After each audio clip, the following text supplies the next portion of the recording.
when these young people do something extraordinary, we got to make a big deal about it. We can't take it for granted as if it's just something that just happens automatically. With many it does, but with many, there's still a lot of work to be done. So I want to make sure that we do that at all times, not just tonight. You know, let me put this urban legend down here in Plainfield to rest real quick. And I'm going to tie this into everything I want to talk about tonight. We're in the 26th day of Black History Month. And for me personally, it's sad for me because although African American, African Caribbean, African Asian, whatever it is, the diaspora history is the foundation upon which I stand, and thereby who I am, there's something about February. There's something about that emphasis on February that just makes me feel a little bit taller during the month as opposed to the other months of the year. Something about December with Kwanzaa does something for me as well, but that's a whole other discussion. But it saddens me that it's ending because there is some degree of emphasis on it. So if I can just, I just want to attack for the folks in this room, I'm part of an urban legend in the city of Plainfield, and I want to slay that real quick. When I left East Orange in 2002, I left East Orange because I had done something that I thought was revolutionary. I had led the effort anyway. I had conceptualized the effort, and then I had some workers that were able to make this thing happen. I went to a superintendent, and I said, Doc, and here I was a rookie principal, I mean brand new green. And I said, Doc, to the superintendent, as long as we do what we traditionally do with these black children here in East Orange, we will continue to get the same results here and nationally. It's like the implementation of the definition of insanity, to do the same things over and over and expect different results. So he said, what do you have in mind? I said, Doc, let's make learning relevant. That's all I'm asking. Let's make learning culturally relevant, culturally responsive, culturally sensitive, culturally appropriate to the learner. So as a matter of fact, if I can turn this into an object lesson, can you rip me out 2 sheets of paper, blank sheets that I can keep? And I want to really show you this thing. So, pretty strong, there you go. Right? I'm going to put this down and I'll talk cafeteria voice. So, if I was to, and some of you may have seen me do this, or somebody that saw me do it and they did it, right?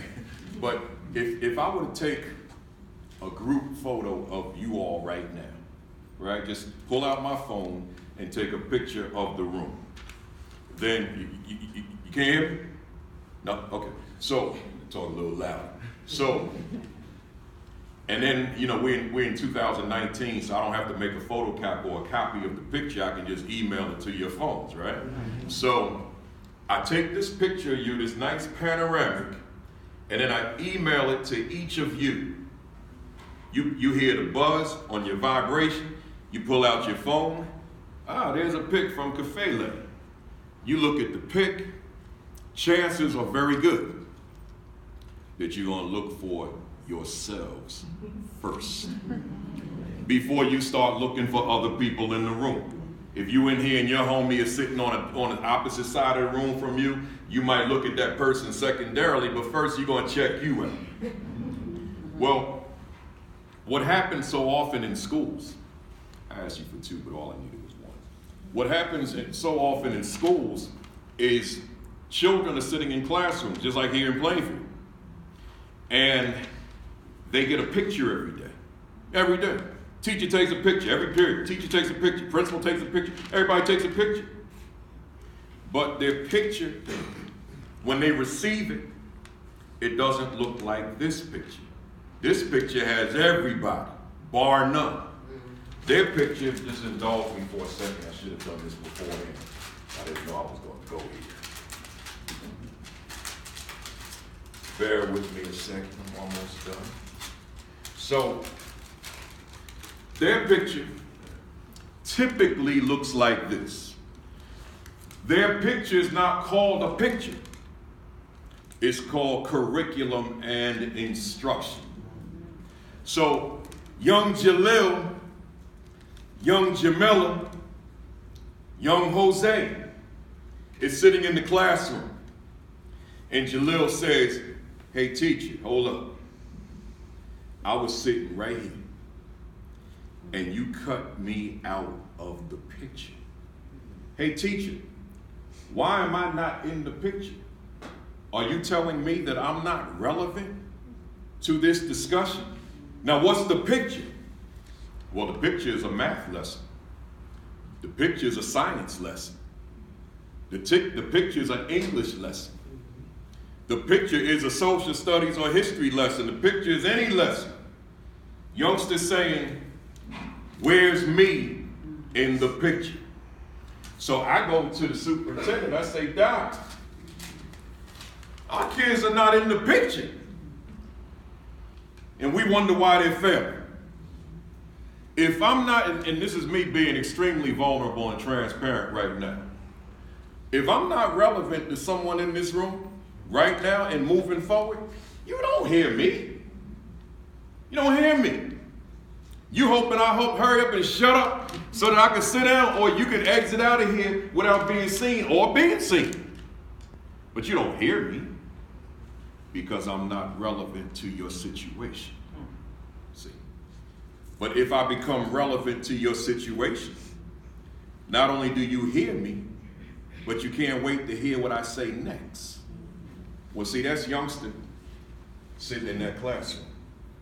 Youngster said, hey teacher, show me how this lesson in my 5th grade class connects to me being successful 10, 20 years from now. Build that bridge for me, teacher, so that I can get into this lesson. Because if not, I don't see the correlation. Because see, youngster, I don't need a mic, do I, y'all? No. Because see, youngster walks into the building every day brilliant, most highly capable. It's Denisha's, I just found out like me and Denisha, we like family. I just learned that like 10 minutes ago. So I can pick on her all night now, right? So it's little Denisha's, and I know it's some in this room, all over this city. But the question becomes, does the youngster realize who he or she is? See, that becomes the operative question.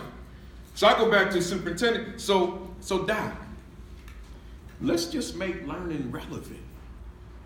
Let me Africanize, so to speak, this science curriculum, this social studies curriculum, this math curriculum, this English curriculum. Let me do that.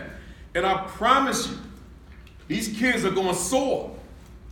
So he said, okay, I got you, Kafele. And of course, I need certain resources because I got to buy materials. I need books to coincide with that. He said, I got you. He said, I'm going to hold you accountable, though. I said, give me till them 6th graders. It's a middle school. Give me until they're 8th graders. And we're going to be #1 in the city of East Orange. Just give me them. He said, I got you. Fast forward, those 6th graders are 8th graders. We got a teacher. Matter of fact, she's an administrator right here in Plainfield. Her name is Deetria Smith. She was my African American History 1 and 2 teacher. I went to her, I said, look, I wrote the curriculum myself. I said, here, teach this curriculum as an elective. She went on and taught that curriculum. Them kids transformed before our eyes. As we watched them, they were changing, they were growing, they were walking like this with their shoulders back, their chest out, their heads up. They were changing because they were introduced to themselves. We use a book written by an author by the name of Dr. Malefi Asante, who created the first African studies program that you can get a PhD at Temple University. Then I said, but I don't want to start them off with African American history. I want to take them back thousands of years. So we got this book called Nile Valley Contributions of Civilization by Dr. Tony Brown. Went to this other young man on my staff. His name is Hubert Chase. He's a principal in Irvington now. And I said, here, teach this course. Him and another guy that some of you may know, Ted Bowler, wrote the curriculum for that. Man, we revolutionized teaching black kids. So the test scores come out, not only are we #1 in East Orange, we're #1 in this entire state of schools of similar demographics, black, brown, and poor. Couldn't nobody touch us. Why not? Because no one had that kind of learning going on.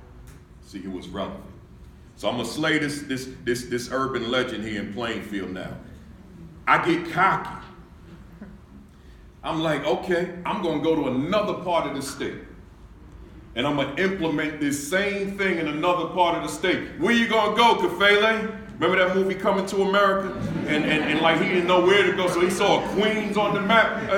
Plainfield, they got a lot of black kids down there. I'm going to Plainfield. I don't even know how to get to Plainfield, right? So I just knew about it. So I came down to Plainfield. And I'm young back then. I'm like 42, 58 now. So I got all this fire. We get ready to get this thing done. Plainfield wasn't ready for me.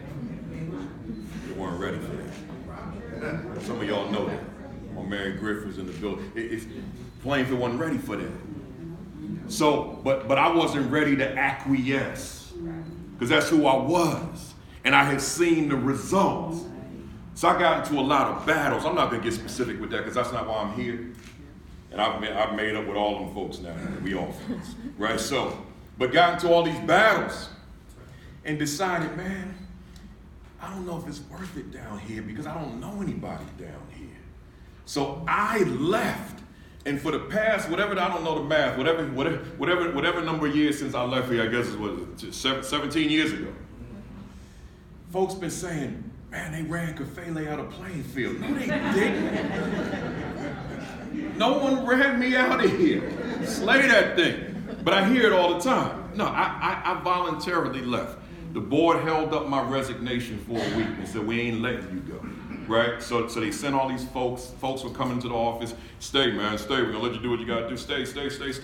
I want to go back home to East Orange. Right? So that's over, right? Tell everybody in Plainfield, Kafele was not run out of here.